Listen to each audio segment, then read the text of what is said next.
Bismillahirrahmanirrahim. Seorang nabi, satu di antara 4 nabi yang menguasai dunia. Al-Imam Ibnu Al-Jauzi rahimahullahu ta'ala dalam tarikhnya mencantumkan riwayat Abdullah bin Abbas radhiyallahu anhuma. Nabi SAW bersabda bahwa penguasa yang menguasai sebagian besar dunia adalah arba'atun.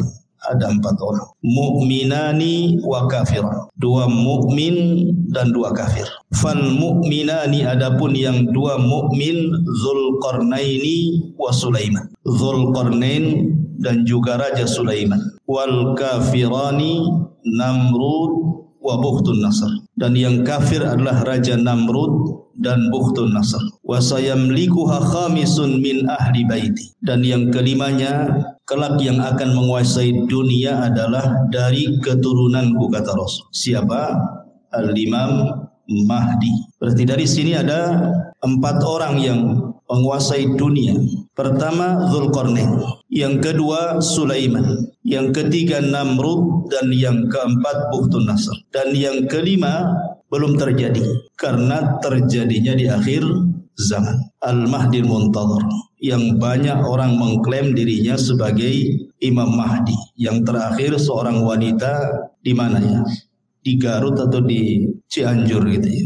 Bahwa katanya kedatangan Imam Mahdi sudah sampai di sana sehingga membuat gempa katanya. Di mana kok ada seorang wanita ngaku Imam Mahdi, ini ceritanya gimana? Imam Mahdi itu laki-laki, keturunan Nabi SAW.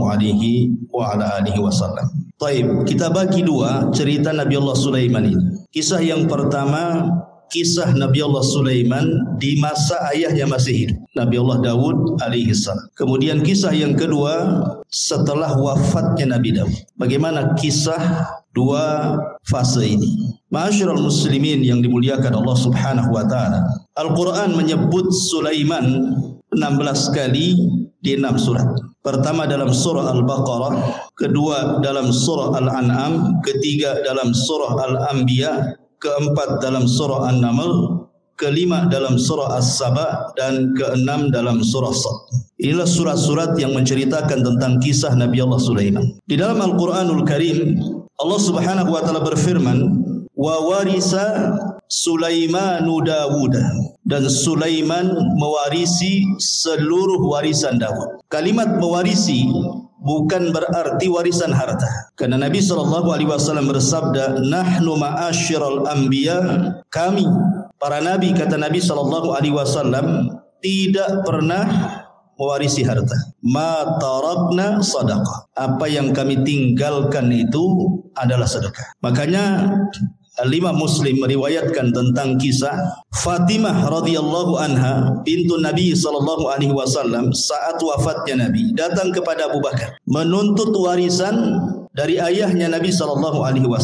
Tapi Abu Bakar menjelaskan tidak ada, karena Nabi SAW pernah bersabda, ma tarakna sadaqah, apapun yang kami tinggalkan dari harta itu semua sedekah. Dari situ Fatimah, bahasa kitanya agak dongkol dengan Abu Bakar sehingga tidak mau bicara sampai wafat.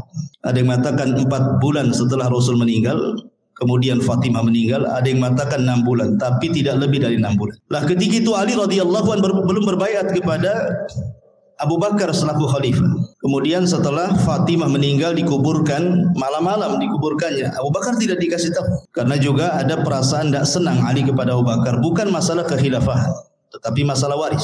Jadi Ali radhiyallahu anhu setelah itu mendatangi Abu Bakar, kemudian mengemukakan ketidaksukaannya. Kenapa dia menzalimi ahli bait, kok tidak dibagikan warisan Nabi? Maka Abu Bakar tetap mengatakan bahwa Nabi tidak mewarisi, walaupun ada harta tidak bisa diwarisi oleh ahli warisnya. Karena seluruh harta Nabi, baik yang ada di Fadak atau yang ada di Khaybar gitu ya, atau bagian khumus dari ghanimah, itu semua jadi sedekah.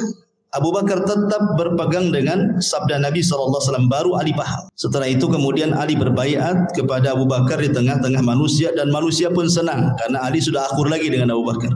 Lah dari hadis yang dikeluarkan Muslim ini, menunjukkan bahwa tidak ada satupun nabi yang mewarisi harta kepada ahli warisnya. Lalu apa kalimat wa warisa Sulaimanu Daud di sini?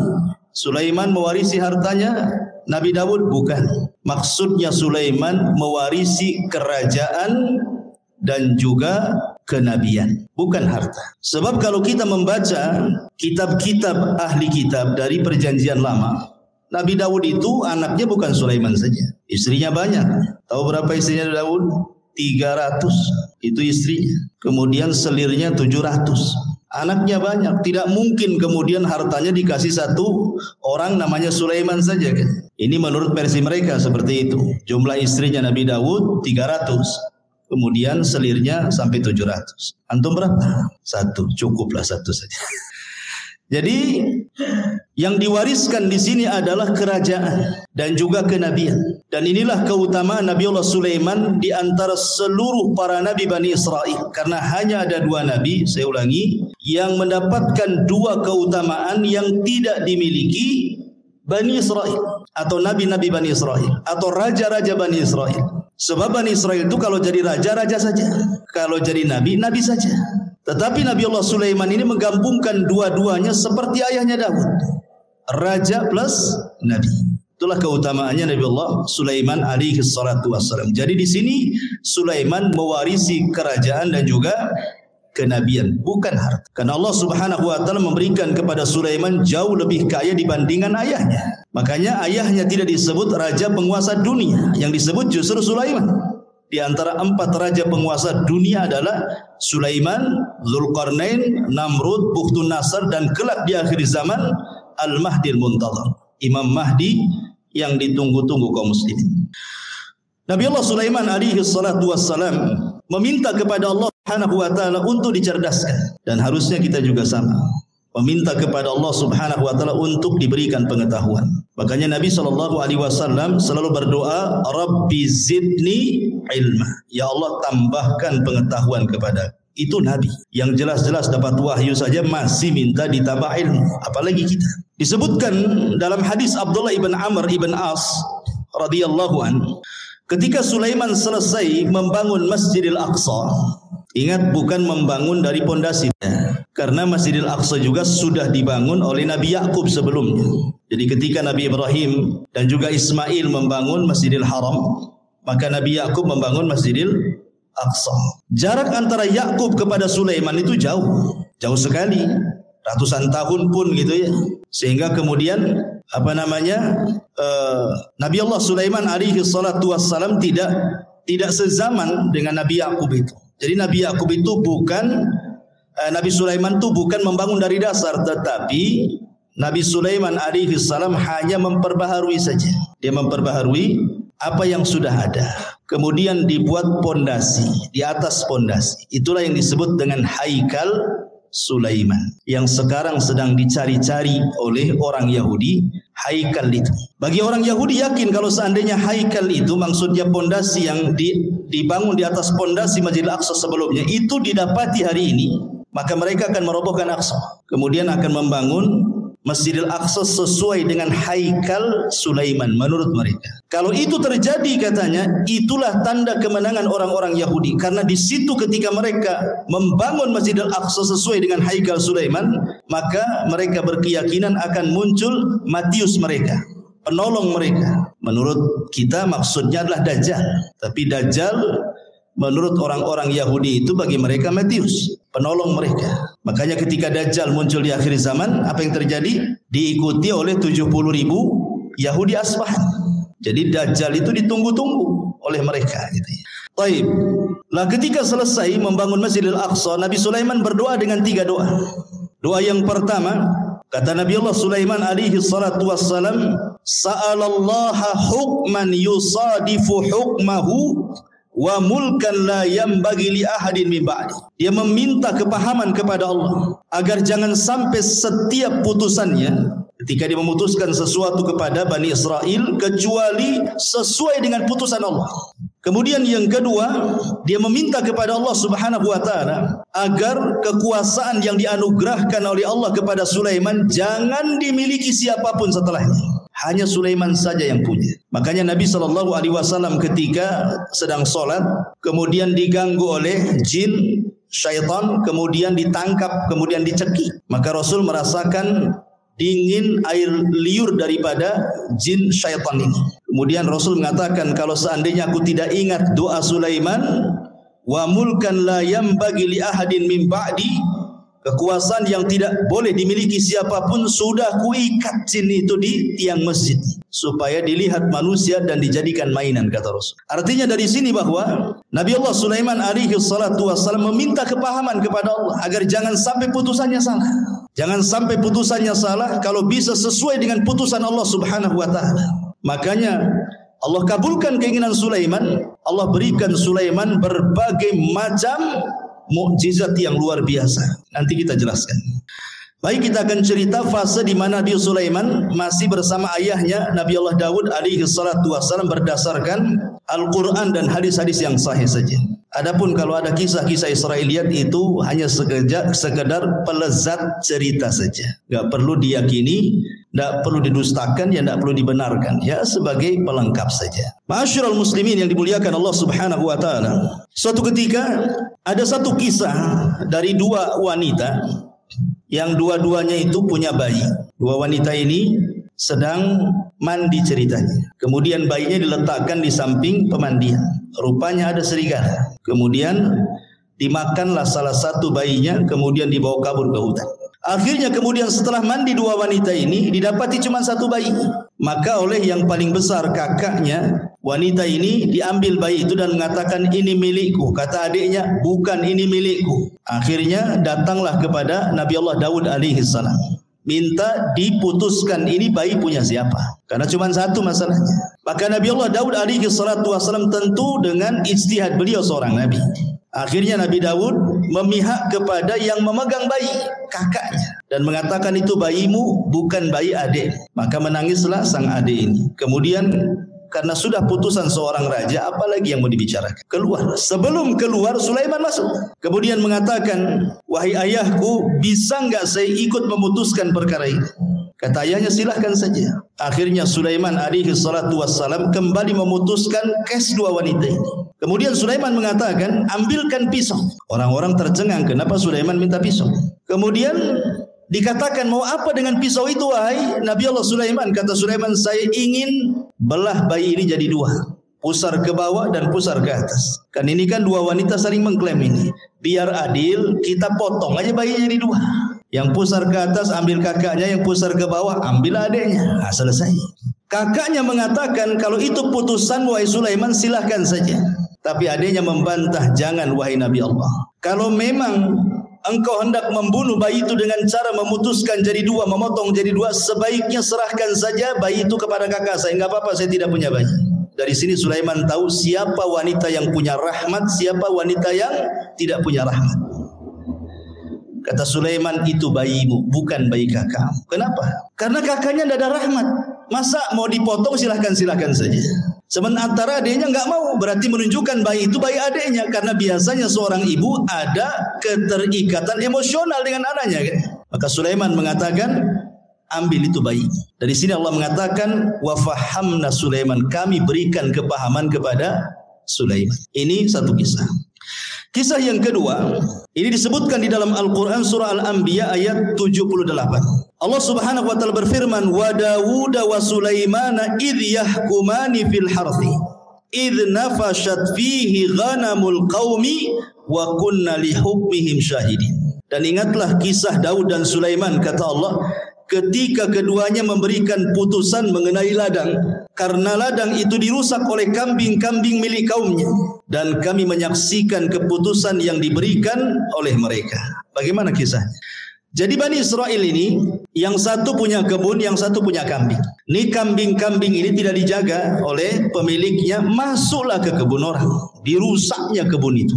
Dimakanlah daun-daunan, ladang-ladang yang baru saja ditanam, dirusak, semua dirusak. Namanya kambing gak berakal. Nah, kalau orang suka ngerusak ya kayak kambing ini, gak berakal. Jadi orang ini mengadu kepada Sulaiman, gimana nih kebun saya? Dirusak oleh kambing-kambing si fulan, katanya. Kata Nabi Allah Daud, kalau gitu datangkan orang yang punya kambing. Didatangkanlah yang punya kambing dengan yang punya kebun di hadapan Nabi Allah Daud. Maka Daud kemudian memberi putusan bahwa yang punya kambing ini harus membayar dengan kambing-kambing dia seharga kebun yang dirusaknya. Umpamanya kambingnya 100, kalau seandainya 10 ekor cukup untuk membayar kerusakan itu, ya sudah kasihkan 10 ekor. Itu putusan Nabi Daud. Maka ketika itu datang Nabi Allah Sulaiman dan juga meminta izin kepada ayahnya, boleh enggak ikut memberikan putusan? Kata ayahnya, silakan. Maka Nabi Allah Sulaiman memutuskan dengan putusan yang berbeda dengan ayahnya. Apa kata Nabi Sulaiman? Sekarang kambing-kambingmu serahkan ke yang punya kebun. Dia berhak dengan kambing-kambingmu sebagai jaminannya, dan dia boleh mengambil air susunya. Sementara engkau yang punya kambing, kau perbaiki kebunnya sampai sesuai dari sebelumnya, sebelum dirusak. Jadi suruh Nabi Sulaiman tukar-tukaran di sini. Yang punya kebun pegang kambing, yang punya kambing pegang kebun, supaya kebunnya ditanami lagi sampai kesedia kala baru kambingnya diambil lagi sebagai jaminan. Maka di sini keputusan Sulaiman lebih adil dibandingkan keputusan Nabi Allah Daud. Ini dua kisah disebutkan dalam hadis yang sahih dan juga disebutkan di dalam ayat Al-Quran surah Al-Anbiya ayat 79. Taib. Ini di antara dua kisah semasa Nabi Sulaiman bersama Nabi Allah Daud. Kita masuk pada kisah kedua. Bagaimana kisah Nabi Allah Sulaiman alaihi salatu wassalam itu sendiri. Setelah wafatnya Nabi Allah Daud alaihi salatu wassalam, maka Sulaiman menjadi pewaris tahta dan juga pewaris kenabian sama dengan ayah. Dan Nabi Allah Sulaiman alaihi salatu wassalam diberikan banyak mukjizat sebagaimana doanya dia. Minta diberikan kerajaan yang tidak diberikan kepada orang setelahnya. Makanya banyak kemudian kehebatan dan kecerdasan Sulaiman yang tidak dimiliki banyak nabi. Di antara mukjizatnya adalah Nabi Allah Sulaiman alaihi salatu wassalam ya tadi diberikan kerajaan dan juga kenabian, dan itu tidak ada di zaman Bani Israel kecuali dia dan ayahnya saja. Tetapi ma'asyiral muslimin yang dimuliakan, kalau memang Nabi Allah Sulaiman diberikan kekayaan yang banyak, bagaimana dengan Nabi kita? Kita bandingkan dengan Nabi SAW. Kita tidak hendak membanding-bandingkan Rasul dengan Sulaiman atau Sulaiman dengan Rasul, tidak. Tetapi kalau ada orang bertanya, berarti kalau begitu Nabi Sulaiman lebih hebat dong dibandingkan Nabi kita. Kan mesti ada yang ngomong begitu nanti kan? Maka kita jawab sebagaimana yang dijelaskan oleh Imam Ibnu Katsir di dalam kitabnya Bidayah wan Nihayah, bahwa Nabi SAW berdasarkan hadis Aisyah dan juga Ibnu Abbas radhiyallahu anhuma, sebelum wafatnya Nabi SAW pernah ditawarkan Allah kunuzul ardi, pembendaharaan bumi oleh Allah. Kalau engkau mau wahai Muhammad, aku berikan pembendaharaan bumi untukmu. Tapi Nabi SAW tidak mau. Bahkan saat wafatnya datang malaikat, kan Jibril datang menawarkan tentang kunuzul ardi, kau tetap diberikan hidup yang panjang, kemudian bumi diserahkan kepadamu, ataukah engkau memilih untuk kembali kepada Rafiqil A'la di sisi Allah Subhanahu wa taala. Rasul enggan memilih dunia, tapi Rasul memilih meninggal karena ingin berjumpa dengan kawan-kawannya di mana? Di Rafiqil A'la. Artinya kalau seandainya Rasul meminta untuk hidup, tentu Rasul pun sama akan diberikan kekayaan yang pernah Allah anugerahkan kepada Sulaiman. Itu maknanya. Ini yang pertama. Kemudian yang kedua, Nabi Allah Sulaiman diberikan mukjizat muhadatsatu ma la yantiq. Nabi Sulaiman itu mampu berbicara dengan makhluk-makhluk Allah yang tidak bisa bicara. Ya, umpamanya dengan batu, dengan pohon dan yang semacamnya. Itu Sulaiman paham dengan bahasa-bahasa mereka. Maka ini pun sama juga dengan Nabi SAW. Bahkan Nabi SAW pernah mengatakan, Inni la a'rifu hajaran kana yusallimu alayya bi Makkah qabla an ab'atha inni la a'rifuhu al-an. Apa kata Rasul? Sebelum Rasul SAW diangkat jadi Nabi, Rasul itu pernah kemudian lewat di sebuah tempat di Mekah. Rupanya ada yang mengucapkan salam, Assalamualaikum ya Muhammad. Tapi Rasul melihat ke samping, tak ada pula orang. Ya, hanya ada bebatuan dan pepohonan saja kan. Akhirnya kemudian setelah Rasul diangkat jadi Nabi baru paham bahwa yang mengucapkan salam itu adalah batu dan pepohonan. Dan Rasul mengatakan, aku sekarang tahu di mana hajar ataupun batu yang ketika aku belum diutus jadi Nabi dia mengucapkan salam kepadaku. Artinya Nabi SAW pun diberikan oleh Allah Subhanahu wa taala mukjizat gitu ya. Bahwa batu-batu kemudian pohon-pohon juga bertasbih dan mengucapkan salam kepada Nabi sallallahu alaihi wa ala alihi wasallam. Bahkan diriwayatkan dari Abi Sufyan dan dia Talha ibn Nafi' dari Anas bin Malik radhiyallahu an, jaa Jibril ila Nabi sallallahu alaihi wasallam dzata yaumin wa huwa jalisun hazinun qad hadaba bid-dima min darbati ba'di ahli Makkah. Jadi suatu ketika Rasul dipukuli ahli Makkah sampai berdarah. Jibril datang untuk menghibur Nabi sallallahu alaihi wasallam. Itulah bagaimana Nabi sallallahu alaihi wasallam luar biasa dalam berdakwah, di permulaan dakwah sampai dipukuli oleh orang Mekah sampai berdarah juga. Maka Jibril mengatakan, atuhibbu an urika ayah. Jadi Jibril ingin menenangkan kesedihan Rasul. Maukah aku tunjukkan kepadamu kuasa Allah? Maka Rasul mengatakan, na'am, tentu. Fanadhara ila syajaratin min wara'il wadi. Maka kemudian Jibril menatap satu pohon di balik lembah. Faqala, maka Jibril katakan, ud'u tilka syajarata fadah. Kau panggil saja pohon itu, maka pohon itu akan tercabut dari akarnya dan akar berjalan dan akan menghadap kamu, katanya. Kemudian Nabi SAW memanggil betul-betul pohon itu, betul-betul pohon itu tercabut dari akarnya, berjalan menghadap Rasul, mengucapkan salam.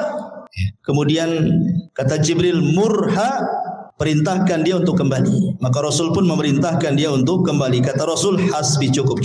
Artinya kalau Nabi SAW mau, semua pohon bisa diperintahkan, ya kan? Kalau mau, umpamanya kalau Nabi SAW mau, bisa saja pohon-pohon itu diperintahkan Nabi SAW. Dan ini mujizat Rasul. Dan sanadnya riwayat ini ala syarti Muslim, berdasarkan syarat Imam Muslim. Kemudian yang ketiga di antara mujizat Nabi Allah Sulaiman, taskhirur riyah sakharahallahu li Sulaiman. Jadi Sulaiman mampu menundukkan angin. Tentu ada sebabnya kenapa Nabi Allah Sulaiman mampu menundukkan angin, ikhwan.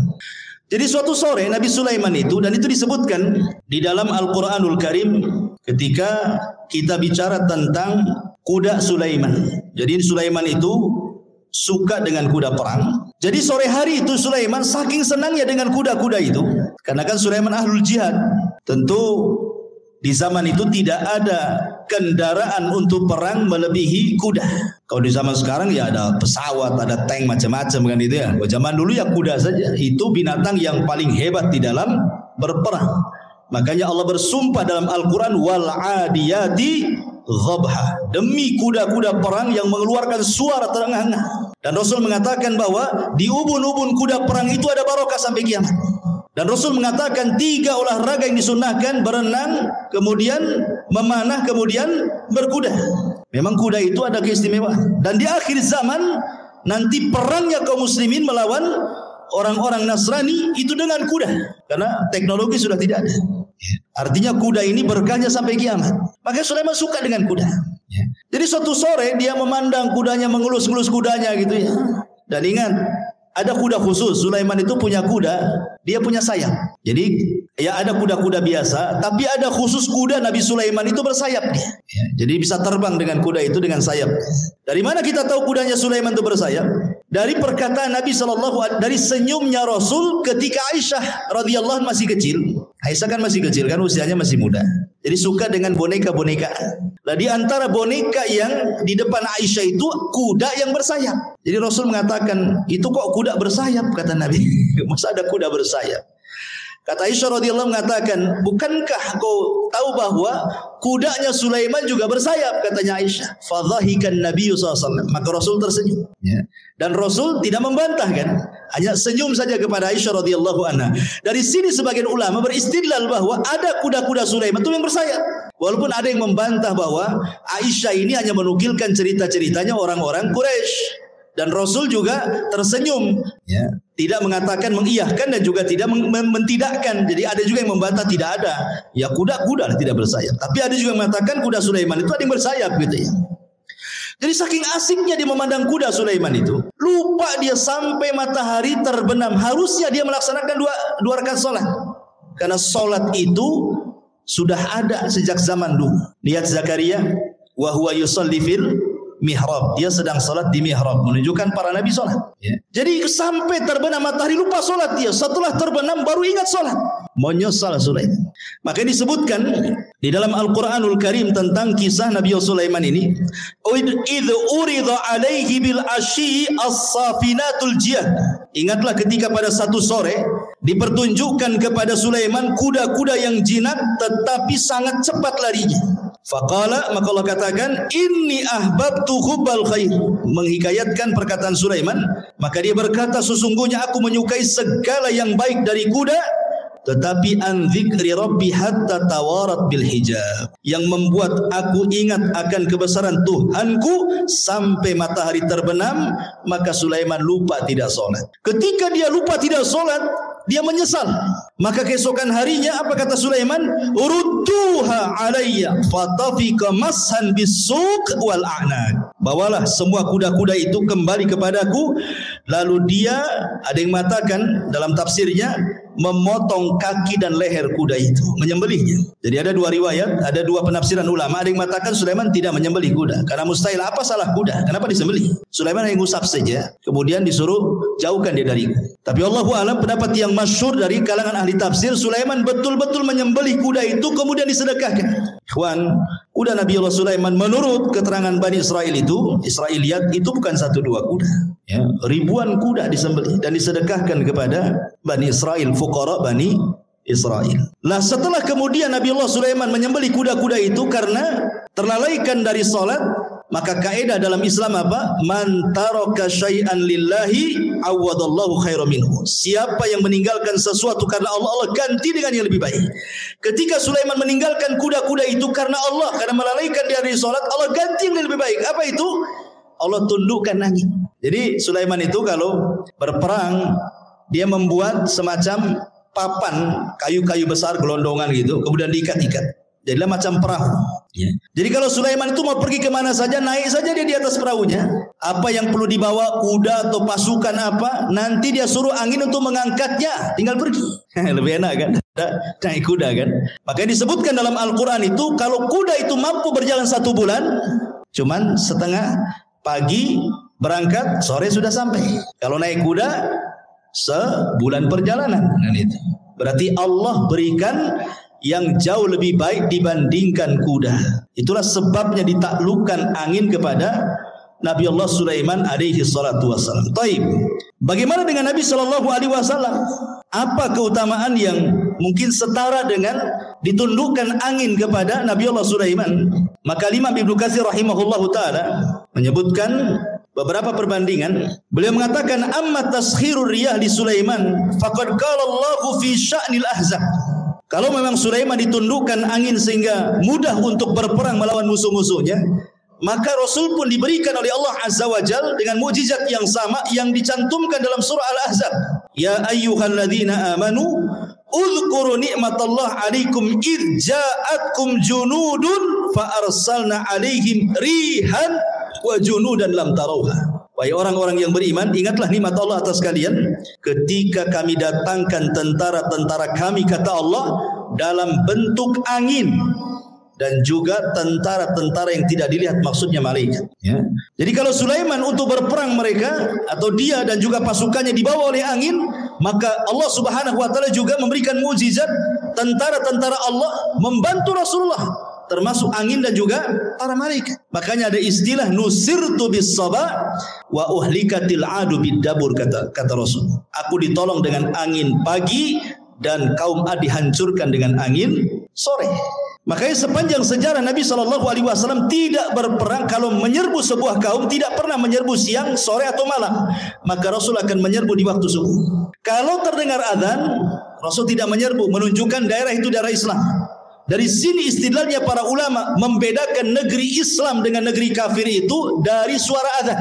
Jangan seperti orang-orang yang terpaham radikal membedakan negara Islam dengan negara kafir itu dari segi undang-undang. Undang-undang kita ini mengacu kepada Belanda, Taugut. Negara kita kan negara Taugut nih, kayak dia aja yang Muslim tuh.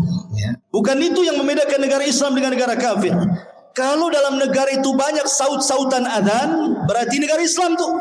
Kalau ada sebagian negara kita yang memang tidak sesuai dengan apa yang diturunkan Allah dan Rasulnya, ini bukan pembeda bahwa negara itu dikatakan negara taugut seperti negara kita ini. Ini bukan negara taugut.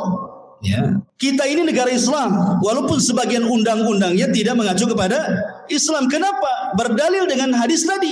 Kalau Nabi SAW mendengar suara azan, Rasul tidak menyerah, Rasul pulang. Tapi kalau Rasul tidak mendengar suara azan, berarti negeri kafir itu diserang sama Nabi. Berarti kalau masih dengar suara azan bersaut-saut, apalagi negeri kita luar biasa, bukan dari masjid saja. Musola bersera, sampai ringtone handphone pun suara azan. Apalagi gitu. Ma'asyiral muslimin yang dimuliakan Allah Azza wa Jalla, kembali. Jadi Nabi SAW juga dikuasakan angin oleh Allah sehingga menghancurkan perang Ahzab itu, perang luar biasa, ikhwan. Bayangkan Nabi dikepung, namanya Ahzab. Ahzab itu kelompok-kelompok. Siapa kelompok-kelompok ini? Orang kafir Quraisy, bergabung dengan orang-orang Yahudi, bergabung dengan orang-orang suku-suku Arab yang benci dengan Nabi, bergabung dengan orang munafik dari dalam lagi. Kalau bukan karena Allah, kalah Nabi itu. Tapi Allah utus angin, kemudian menghempas tenda-tenda, menakutkan kuda-kuda mereka sehingga pada kabur semuanya, sehingga habis perbekalan mereka, kendaraan mereka enggak ada, pulang tunggang langgang, menang dalam perang Ahzab. Baik, kemudian juga dalam perang Badar 314 melawan 1000 lebih tentara. Rasul pun tidak punya pengalaman perang. Sahabat yang dibawa pun bukan sahabat pilihan, karena dalam perang Badar itu tidak ada tuntutan sahabat ikut, karena memang tujuannya bukan perang. Tujuannya mau mengambil hartanya Abi Sufyan yang dari Syam menuju ke Mekah. Untuk apa? Sebagai pengambil hak. Dulu mereka hijrah ke Madinah, hartanya diambil orang Quraisy. Sekarang orang Quraisy lagi dagang tuh, maka dagangannya mau diambil sebagai ganti apa yang sudah mereka ambil. Rupanya Abu Sufyan cerdas pula, ngirim Dhamdham supaya memberitahu Abu Jahal bahwa dia akan diserang. Abu Jahal menyiapkan pasukan 1000. Rupanya terjadi perang Badar. Jadi perang Badar ini perang yang tak terduga masalahnya. Tetapi sampai Nabi ketakutan, takut kalah. Maka di malam harinya dia istighotsah di samping Abu Bakar dan mengatakan, Allahumma intahlik hadhil isabah falan tu'bad abada. Ya Allah, kalau kau hancurkan kelompok yang sedikit ini, enggak ada lagi yang menyembah kamu di permukaan bumi, gitu. Allah menangkan 314 melawan 1000. Allah menangkan. Siapa yang Allah menangkan? Kaum muslimin. Dengan apa? Diutusnya oleh Allah 5.000 malaikat.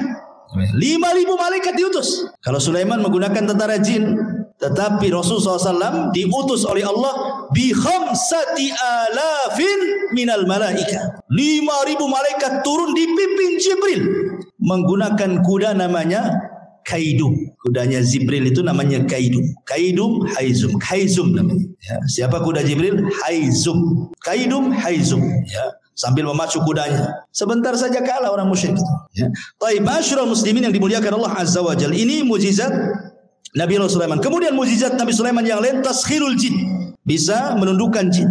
Dan itu disebutkan di dalam Al-Qur'anul Karim, wa minal jinni man ya'malu baina yadayhi bi idzni rabbih wa man yazik minhum an amrina nudzikhu min adzabis sa'ir ya'maluna lahu ma yasha' min mahariba wa tamathila wa jifanil kal jawab wa qudurir rasiyat.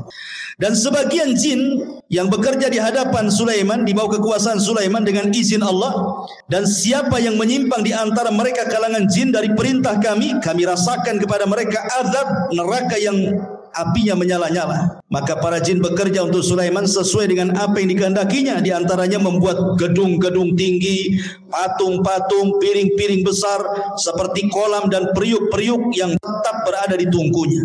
Jadi membuat periuk besar, kuali yang tidak bisa diangkat kecuali jin. Saking besarnya kuali itu untuk masak. Ya.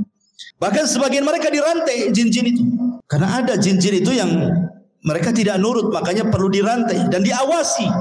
Ya. Kalau punya proyek Sulaiman itu membuat gedung-gedung besar, maka Sulaiman akan duduk mulai dari terbit sampai terbenam matahari. Bagaimana jin itu bekerja? Sehina itulah jin di mata Sulaiman. Ya, karena itu mukjizatnya Sulaiman bisa menundukkan jin. Baik. Ma'asyiral muslimin yang dimuliakan Allah Azza wa Jalla, maka Nabi SAW pun sebenarnya kalau tidak teringat dengan doa Sulaiman, tentu dia pun bisa menundukkan jin, kan itu. Kan tadi sudah saya ceritakan, Rasul ketika sholat diganggu oleh syaitan, ada yang mengatakan iblis, langsung iblis yang mengganggu. Kemudian dicekik oleh Nabi. Kemudian dia meniatkan untuk mengikat di tiang masjid. Kemudian Rasul teringat dengan doa Sulaiman. Wa mulkan la yanbaghi li ahadin min ba'di. Bahwa tidak boleh ada orang yang punya kekuasaan sepeninggalku. Ketika Rasul ingat ini, Rasul melepasnya. Ya. Artinya bahwa Nabi SAW juga bisa menundukkan atas izin Allah Subhanahu wa taala kalau Rasul mau kan gitu. Tapi Rasul teringat doanya Nabi Sulaiman.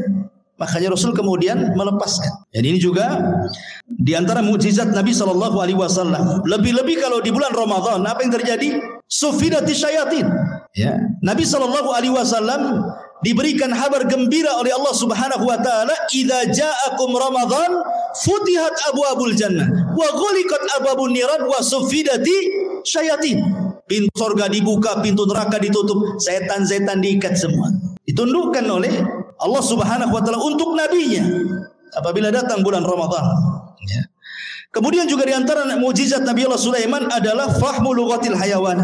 Sulaiman paham dengan bahasa binatang. Contoh ketika Nabi Sulaiman ini menyiapkan pasukan besar untuk menyerang, kemudian lewat ke sebuah lembah. Di lembah itu ada pasukan semut.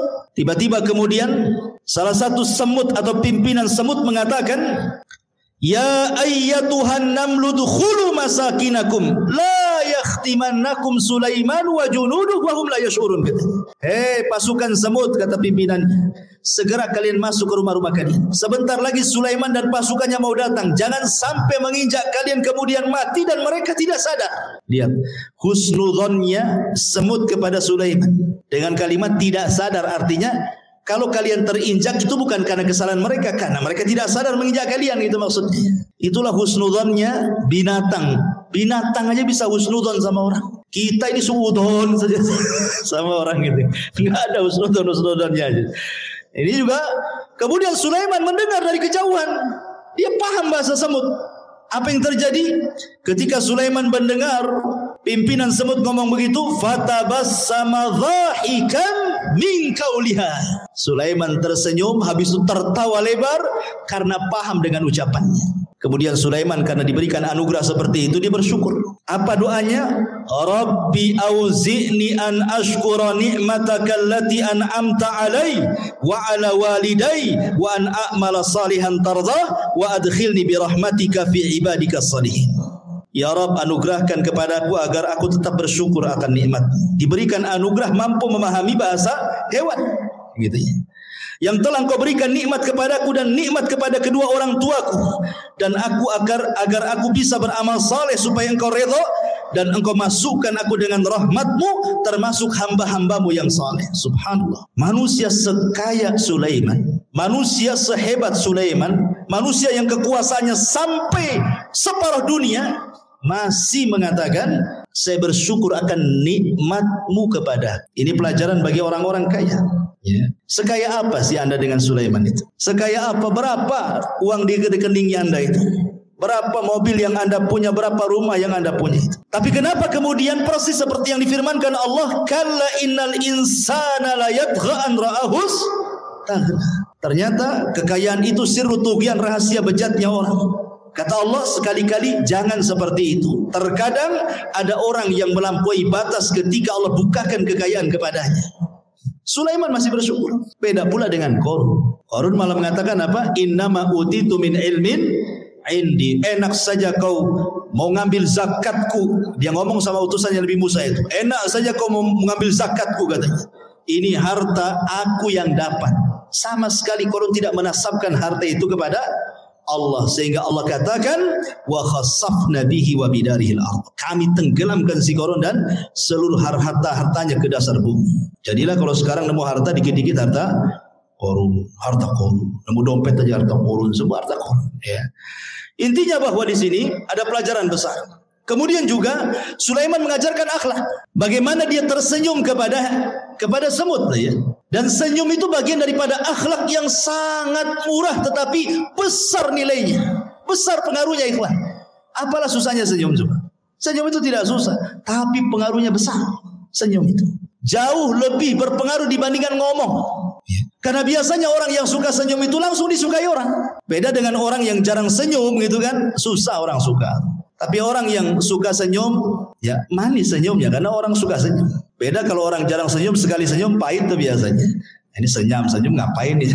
Jangan-jangan mau pinjam uang pun katanya kan.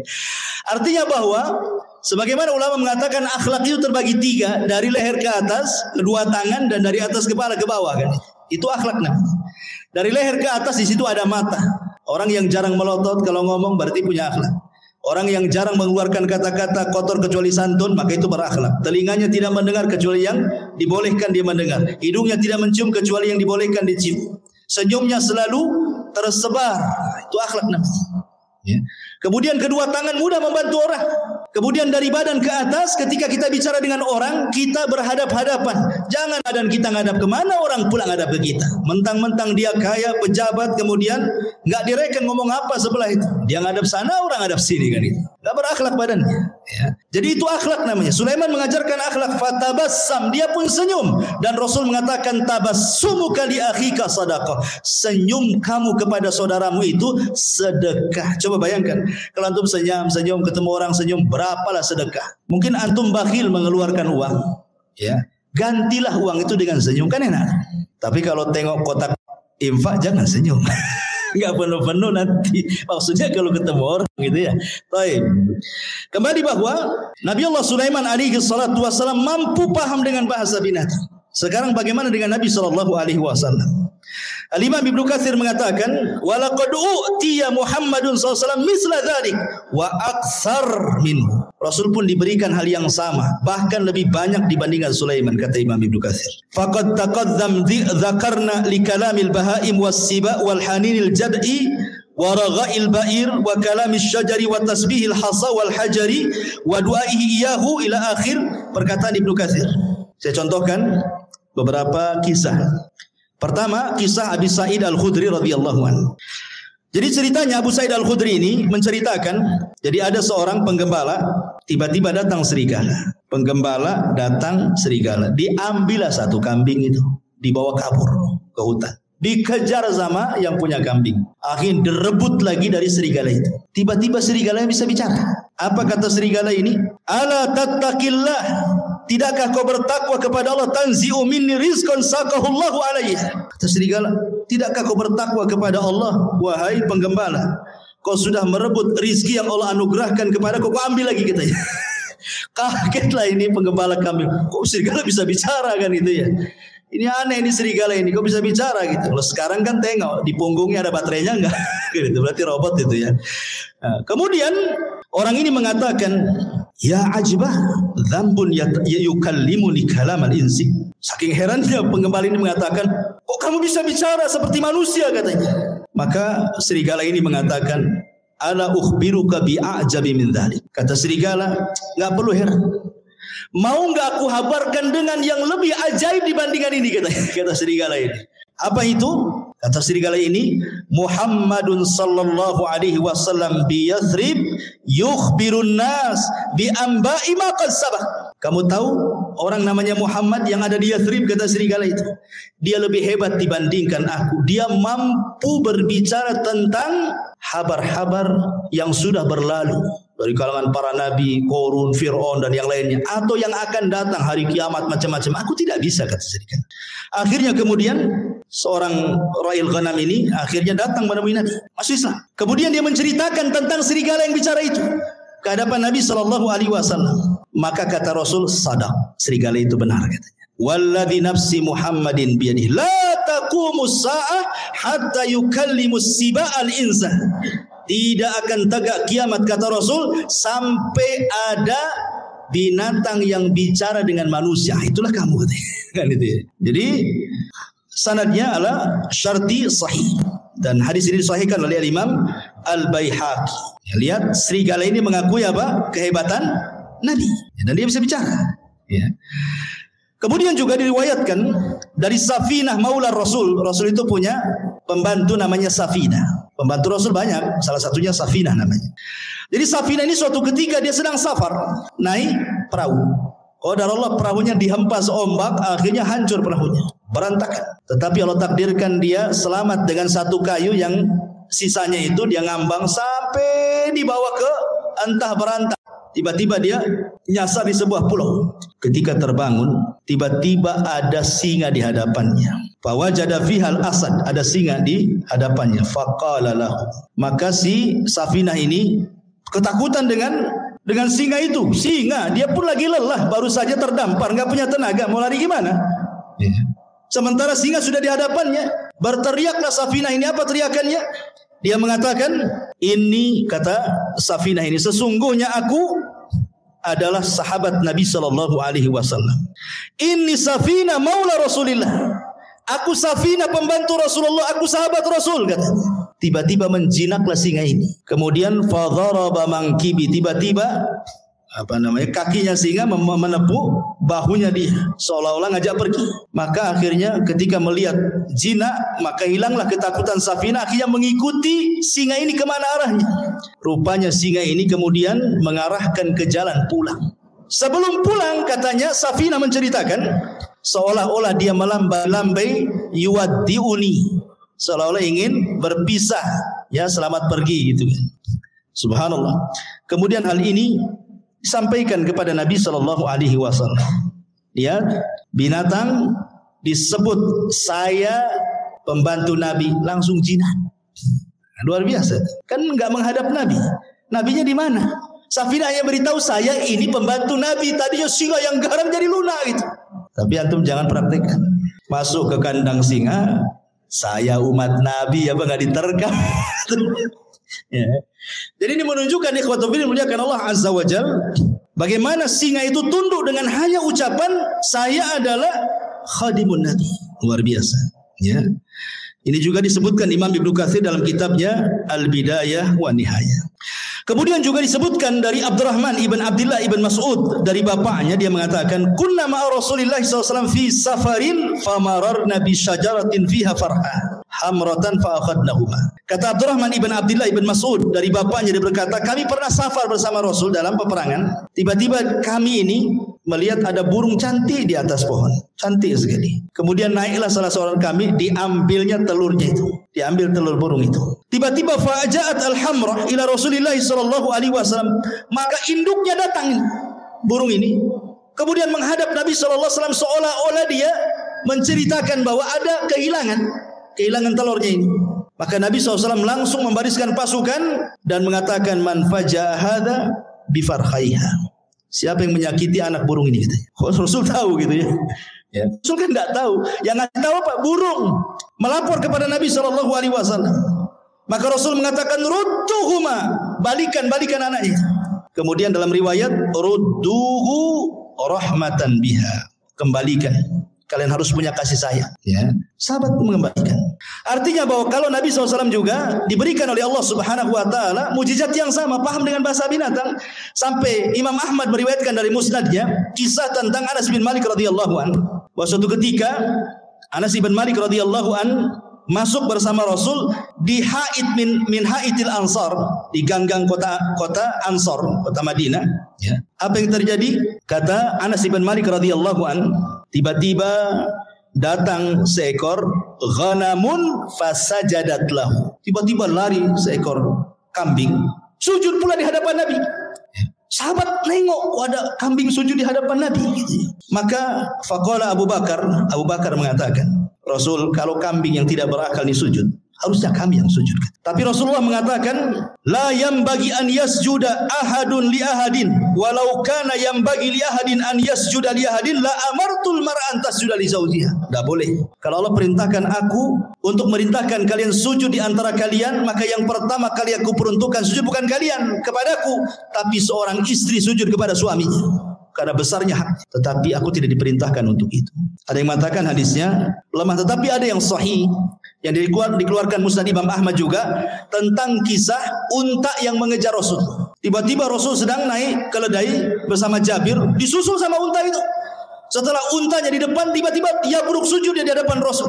Kemudian Rasul turun, dilihatnya unta itu nangis, diusap air matanya. Kemudian Rasul entah berbincang-bincang apa dengan unta, sahabat tidak tahu. Tiba-tiba Rasul berdiri, berteriak, man sahib hadal jamal, siapa pemilik unta ini?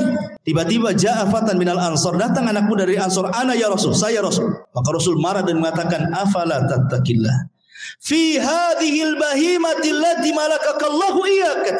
Tidakkah kau bertakwa kepada Allah? Allah sudah kuasakan unta kepadamu.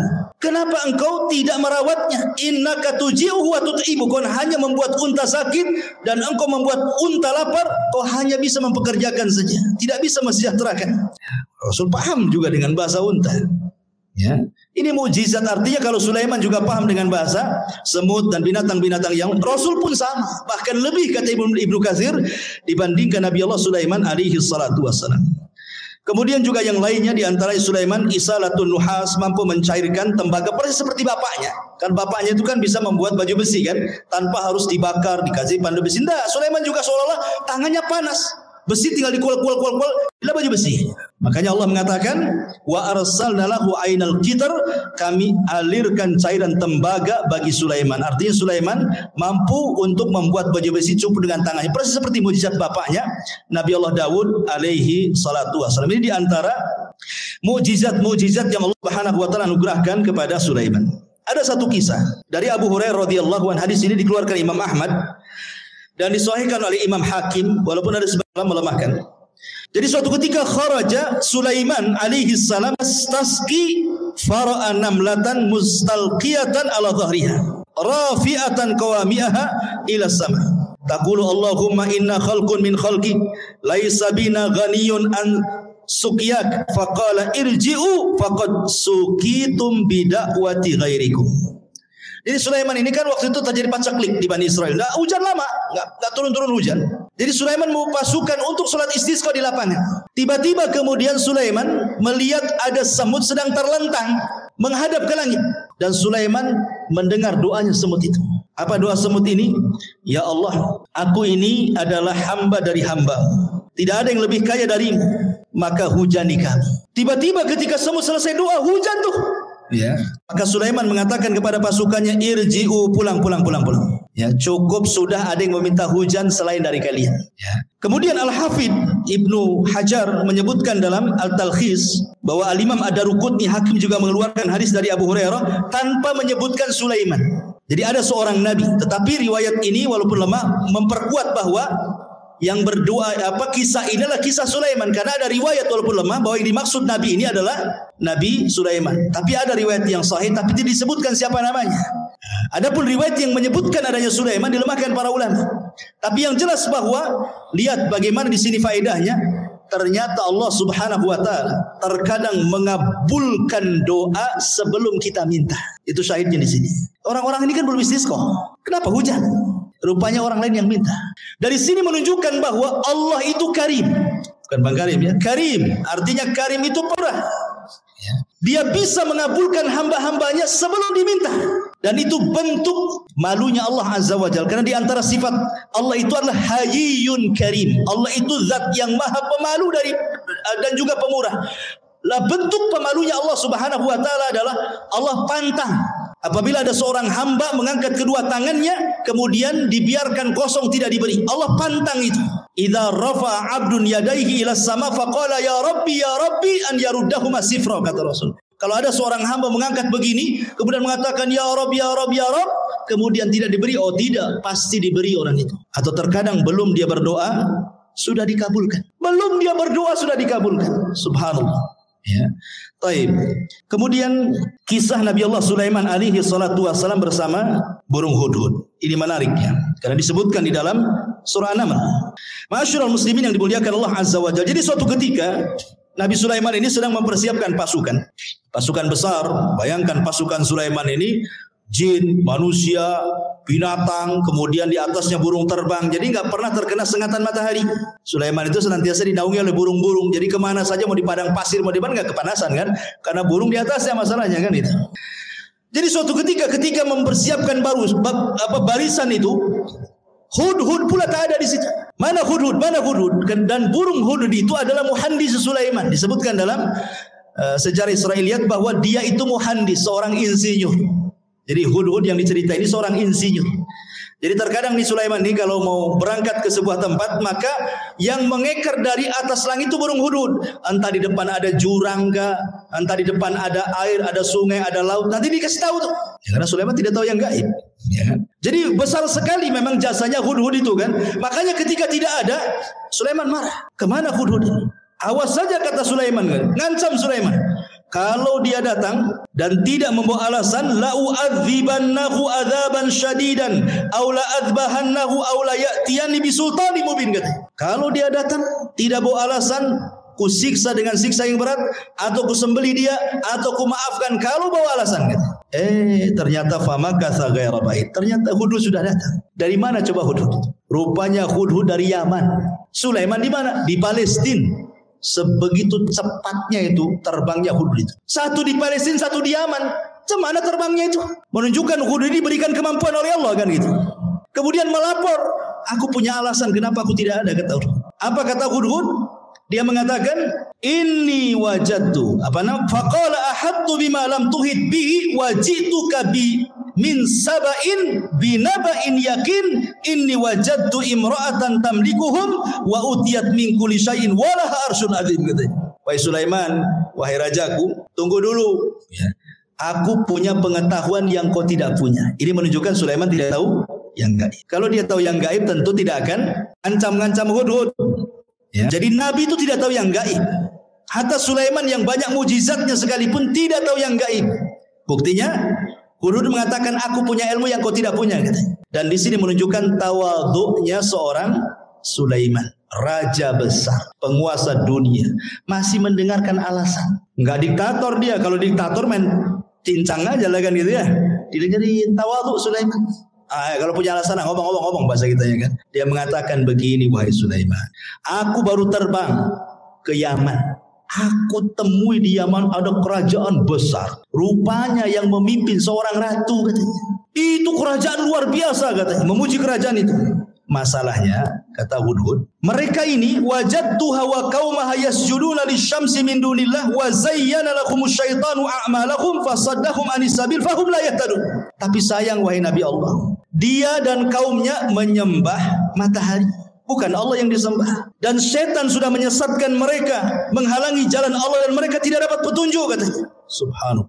Hudhud membawa risalah apa? Risalah tauhid, menunjukkan bahwa semua hewan tidak suka kesyirikan. Kalau Anda tahu, semua hewan tidak suka kesyirikan. Orang yang melakukan kesyirikan itu dibenci hewan. Lihat Hudhud di sini. Dia menyampaikan soal kesyirikannya kerajaan Ratu Balqis itu. Ya, jadi kalau ada orang yang melakukan kesyirikan, bukan kita ahli tauhid saja yang tidak suka, burung pun tidak suka. Ini Hudhud itu tidak suka dengan orang yang nyembah selain Allah itu. Kemudian diceritakan alasannya, setan sudah menghiasi mereka sehingga mereka tersedari Allah. Dari sini menunjukkan bahwa kesesatan apapun, kata Hudhud, pasti sutradaranya setan. Kalau ada orang nyimpang, orang sesat gitu ya, berarti dalangnya setan tuh di belakangnya. Hudhud ngasih tahu tuh sama kita. Ya. Akhirnya kemudian Sulaiman ya nggak begitu percaya saja. Namanya habar itu bisa ya bisa tidak kan gitu. Makanya Sulaiman akhirnya gini saja. Kita lihat asadaqta am kunta minal kadhibin. Kita lihat beritamu, apakah engkau termasuk orang dusta ataukah benar beritamu itu. Jangan asal cerita saja, bawa bukti, katanya.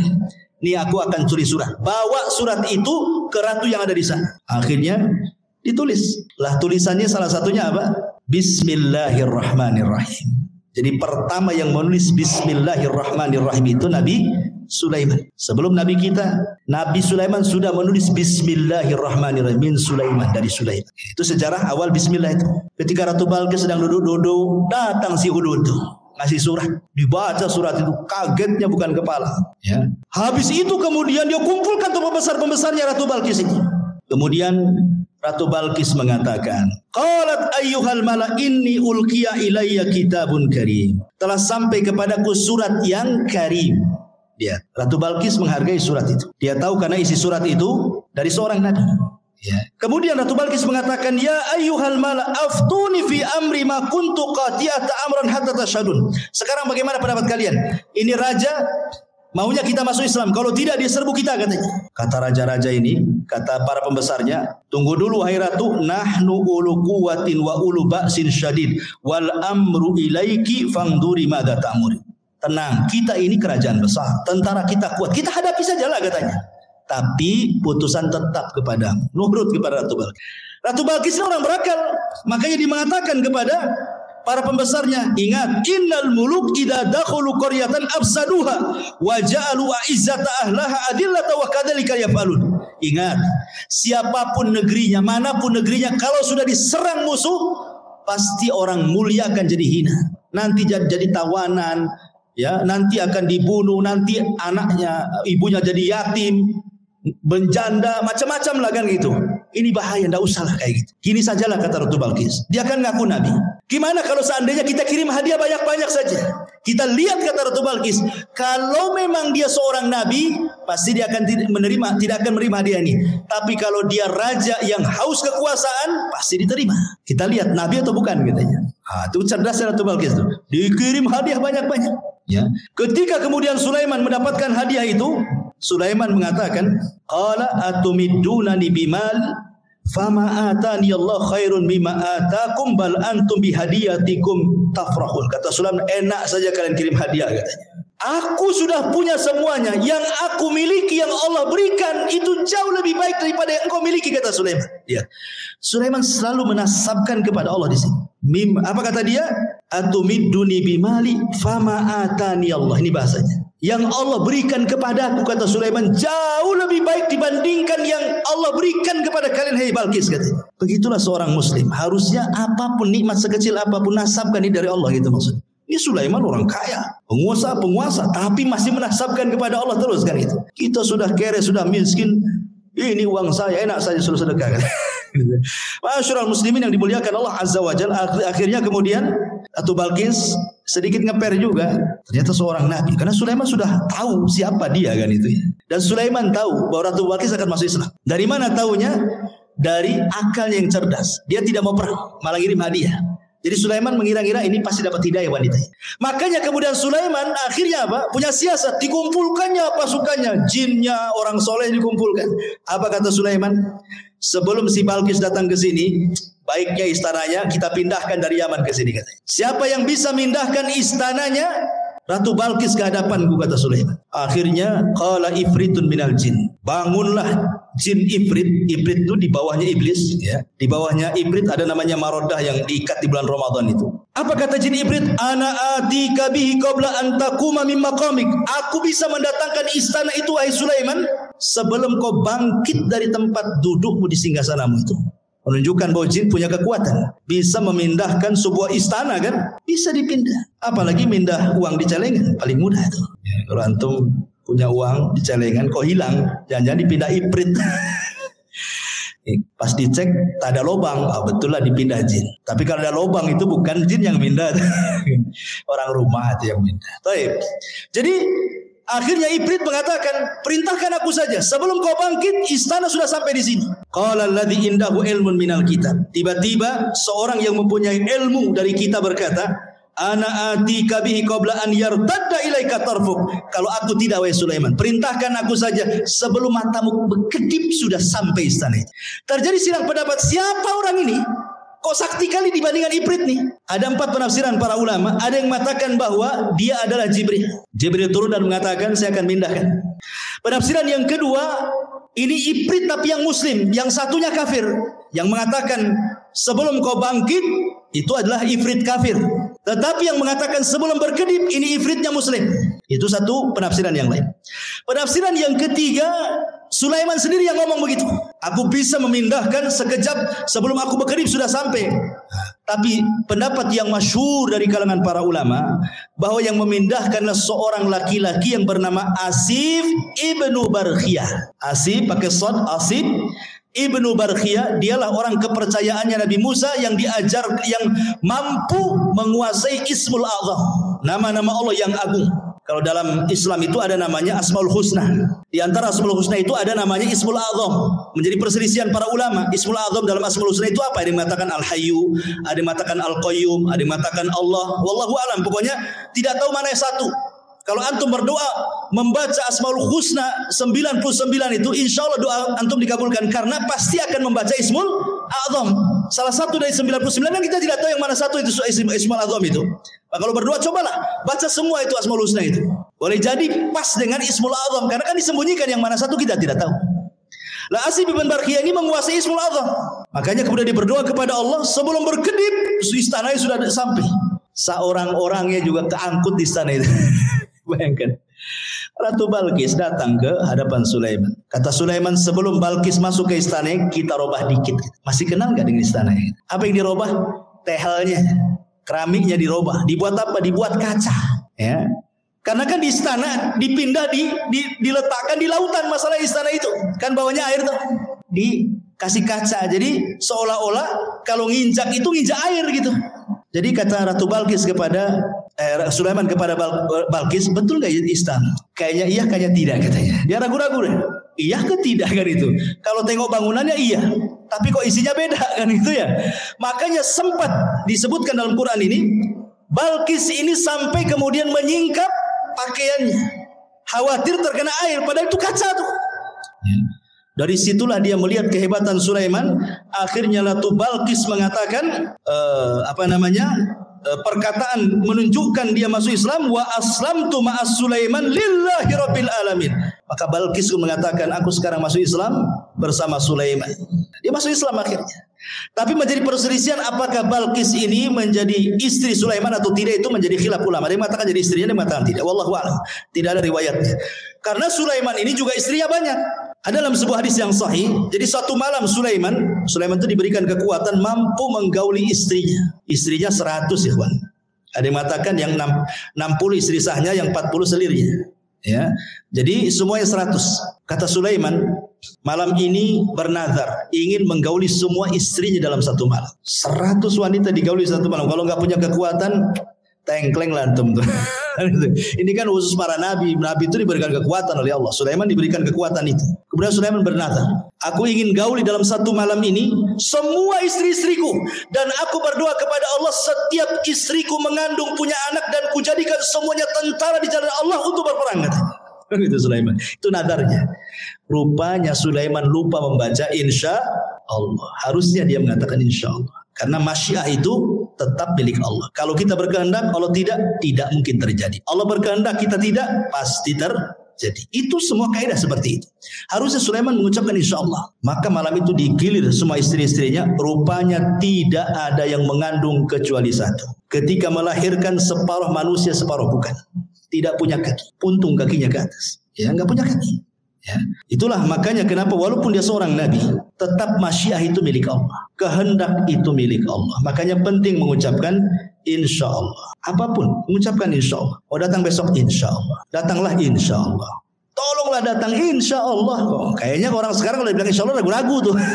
Padahal insya Allah itu maksudnya mengaitkan kejadian kepada Allah, karena Allah yang berkehendak. Walaupun kita sudah yakin besok akan datang, yang namanya kehendak milik Allah ternyata ketabrak, ternyata ada masalah, ternyata macet, kan nggak jadi juga kan gitu ya.